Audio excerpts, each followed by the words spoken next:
Christina, originally we had heard that the town of Watertown was on lockdown. Now we are hearing Boston at large. Tell us what you are hearing on the ground.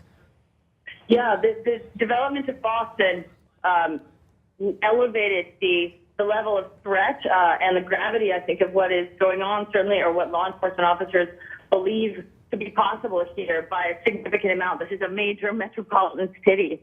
For it to be entirely shut down, businesses, schools, families, is an enormous decision to make. And they clearly believe that there's enough of a threat in Boston, in metropolitan Boston, to merit this decision.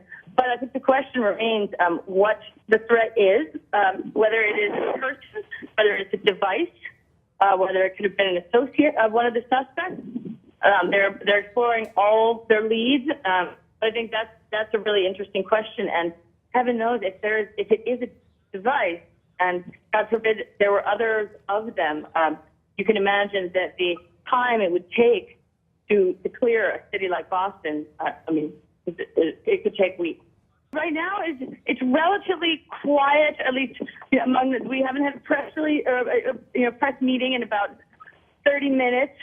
Helicopters are overhead, and about 15 minutes ago, the area that's been reserved for journalists since last night received its own armed guards, 6 of them about, who've begun patrolling the journalist area. And one gets the sense that it's more for our own protection than because they feared a reporter might go wandering off. The law enforcement officers have been exceedingly kind and courteous, and they're direct, and they know the rules. But they've brought in bathrooms, which is fantastic. We have some bottles of water. Most of us have been up since working on this since 10 o'clock last night.